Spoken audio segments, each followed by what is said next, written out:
Obviously not one-to-one. I mean, not all creative people have mental illness, and certainly the other half of it, not all people who are mentally ill are creative. But there are people who certainly have both. Dr. Andreasen eventually expanded her study to include subjects from a wide range of fields. And I said, how can I have a plausibly credible group of people who are creative?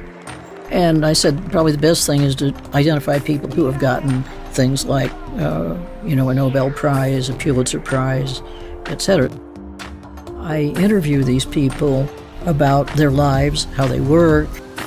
I've come to realize that a lot of these creative people got their ideas when they were letting their minds wander and, not focusing on anything particular.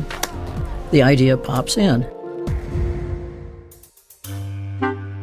One of the greatest scientific minds of the 19th century frequently spoke about the importance of this process in his work. James Clerk Maxwell, his work laid down the foundation that made it possible for Einstein to create the theory of relativity.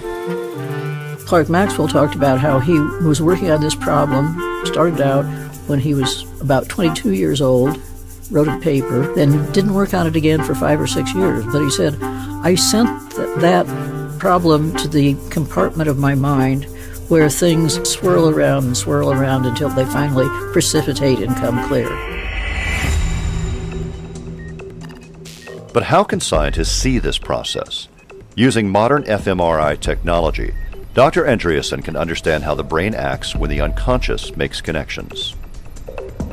How the brain works is that it runs on glucose. All the energy metabolism in the brain runs on sugar.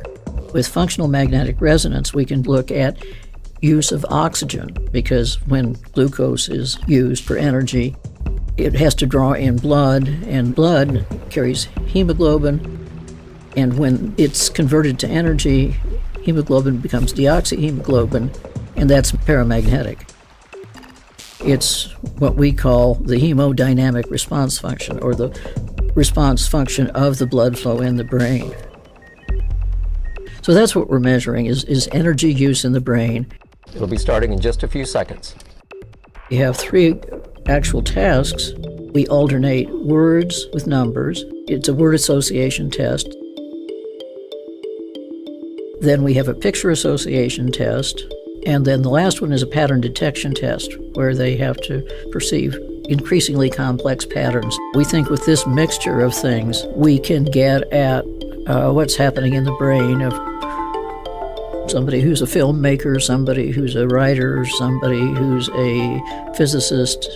We're tapping into the most basic processes that go into creativity in a variety of different areas.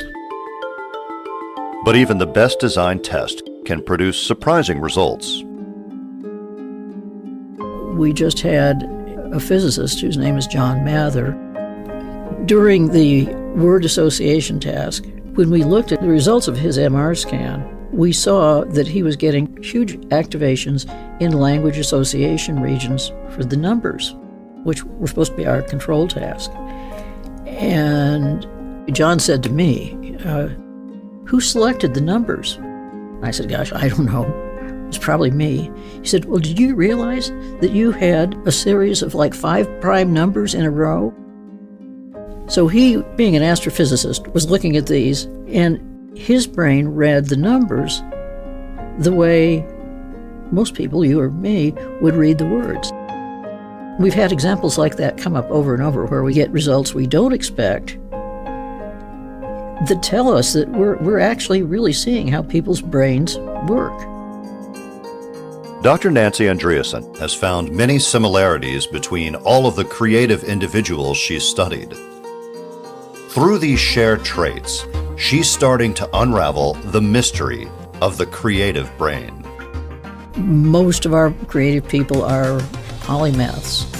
They have multiple interests. Take George Lucas.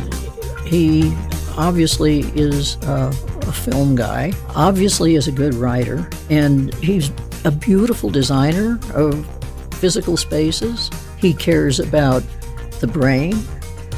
We were looking at images, and I said, this is the amygdala. And he said, oh yes, the amygdala, the seat of fear in the brain. Fear was the downfall of Darth Vader, who was afraid that his wife would die, Queen Amidala, named after the amygdala. Just tremendous reservoirs of knowledge about all different kinds of things. And many, many of these people are like that. They teach themselves to do things early with no help from anybody else. They are generally unconventional. They can't be held back. They're, what you would call curious.